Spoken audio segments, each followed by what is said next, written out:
Let's see if we can get all 4 goals. Let's beat Michigan State and Ohio State in the same year. Let's win the Big Ten championship and let's win the national championship. Those are our 4 goals, and man, let's go attack them. And guys are on a daily basis. Welcome back to Big Discussions 76 Sports. My name is Dr. Anwar Youssef Dunbar. Please like, share, and subscribe if you see fit. And if you want to donate to the channel in the ways that I've described up to this point ad nauseum, that information is below in the description box. Well, I just wanted to get in and make a quick reaction video. The tough thing about the night games is creating the post game video. You can either do it very, very late at night, or you have to get it in sometime the next day and early enough so that you don't miss the algorithm and so that you don't miss the as my brother would say, so that you don't miss the lightning in the bottle. In any case, Michigan won last night. Let me enable my screen share here. Michigan won 52-17, defeating the Rutgers Scarlet Knights up in New Brunswick. It was a tale of two halves. As I said in my short on this channel, Rutgers led 17-14 at halftime. Michigan had a few chances to go out ahead of the Scarlet Knights. I'm thinking about the J.J. McCarthy to Andrell Anthony deep ball that Andrell either just missed or J.J. Did not drop it in there nicely for Andrell. There was also the punt block for the return that Michael Barrett missed his assignment. That helped Rutgers get out to that 17-14 lead. But also the Wolverines just didn't seem to have a lot going on offense. They got down into the red zone and struggled with punching the ball in the end zone. I was surprised that they continuously tried to run Blake Corum up the middle as opposed to trying to bounce him out and around the linemen in some fashion. So the first half was pretty tight. And then in the second half, Michigan blew the thing open behind its defense. I'll go over that shortly. There was many of our defensive backs feasted last night in terms of picking off Gavin Wimsatt. But in terms of the quarterbacks, J.J. McCarthy, again, he didn't turn the ball over, but he had a bit of a mediocre game. He went 13 for 27 for 151 yards. He threw 2 touchdown passes. One of those was to Donovan Edwards, and the other one was to, I believe, Cornelius Johnson. Both of our running backs, Blake Corum and Donovan Edwards, ran for 109 yards. In terms of our wide receiver core, Donovan Edwards caught 3 balls for 52 yards and 1 touchdown, and Cornelius Johnson caught 3 balls for 18 yards and 1 touchdown as well. Luke Schoonmaker caught 2 balls for 16 yards, so he had a bit of a quiet game. There were no fumbles. Over on the Rutgers side, because their quarterback had some success early in the game, Gavin Wimsatt, he went 14 for 29 for 166 yards and 1 touchdown and 3 interceptions, which all came in that second half. Now, well, let me go down to the defense. Rutgers didn't get much going on the ground, and in that second half, shout out to Johnny Olden, they got nothing. So that's one of Johnny's things. But our defense, our Notre Dame defense, got a lot of pressure on the young quarterback in the second half. Mike Morris was able to get back there and sack him. Iabi Oki was able to get back there and contribute to a sack. And Junior Colson got him as well.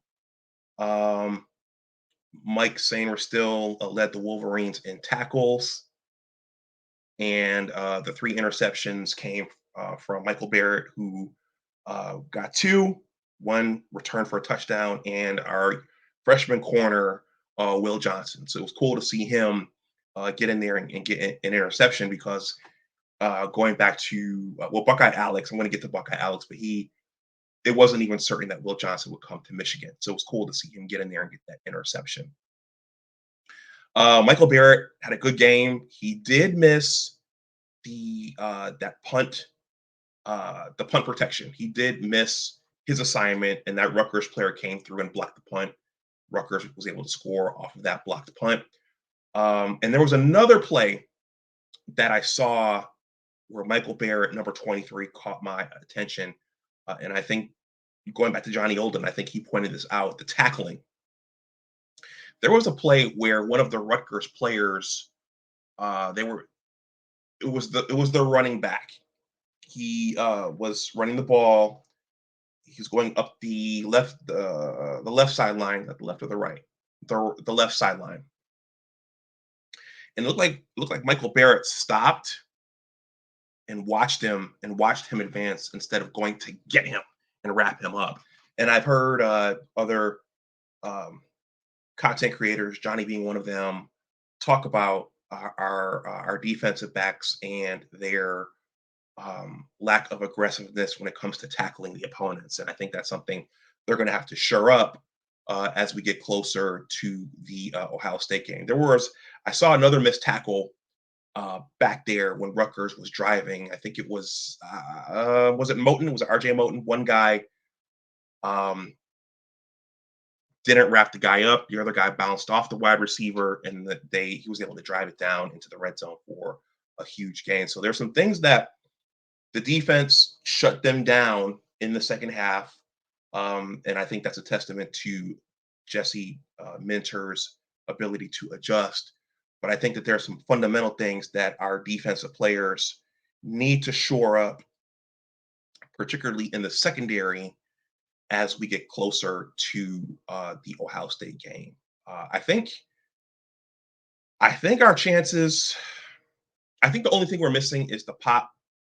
Despite those fundamental tweaks that need to take place in the secondary, I think the one thing that we are missing and that will really, really increase our chances of winning in Columbus is that those long range completions from our passing game. I think that's what we need. And I think it all just goes back to JJ putting enough air under the ball so that the wide receiver can run under the ball and catch it.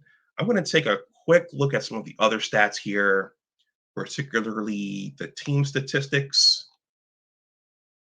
I've created content on the time of possession and how Michigan has been winning the time of possession. Let's see. So Michigan had 22 first downs versus Rutgers 5. Michigan generated 433 total yards versus Rutgers 180. The passing stats were similar. I think it was the same way last week against Michigan State. What the difference was, once again, the running game. Michigan generated 282 yards on the ground. Rutgers generated only 14. In terms of penalties, Michigan had three penalties for 20 yards, and Rutgers had 5 for 45. And once again, Michigan possessed the ball for 37 minutes and 41 seconds, while Rutgers possessed the ball for 22 minutes and 19 seconds.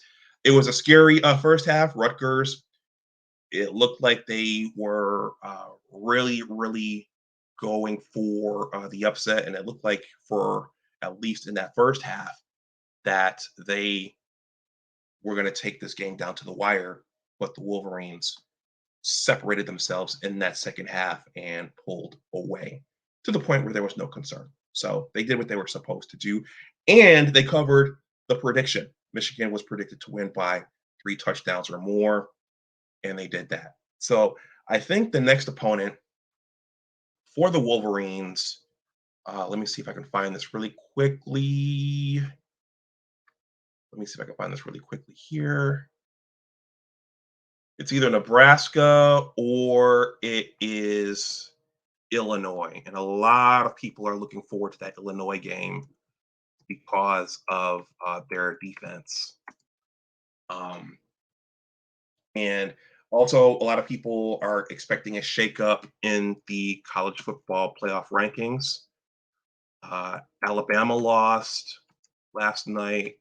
Tennessee lost last night, and Clemson lost last night. So there's talk of having two Big Ten teams in the college football playoff this year.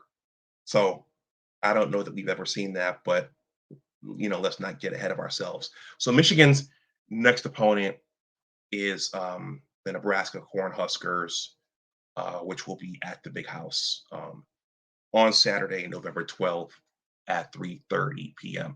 So if you still have opinions on what happened last night, let me know what you think in the comments section below. Were you worried about this game? Were you not worried? What do you think Michigan needs to fix in the next 2 to 3 weeks before going down to the Snake Pit, which is our nickname for the horseshoe on Thanksgiving weekend? All right, everyone, I want to wrap this up. Once again, please like, share, and subscribe if you see fit. Shout out to Bo Lytle. Respect is earned. And you can support the channel in the ways that I've described before. That information is below in the description box. And look out for more shorts from me. I'm just starting doing the YouTube shorts. I'm always the last one to the party. And yeah, I think I'll wrap this up here. Oh, yeah, me and Buckeye Alex, we're going to do a live stream probably on Tuesday, discussing the latest college football playoff rankings and the upcoming matchup between our two teams. So look out for that. Most likely it's going to be on Tuesday. All right, everyone, go blue. Stay safe out there. And as always, remember that your attitude determines your altitude. Take care, and I'll talk to you the next time. Bye-bye.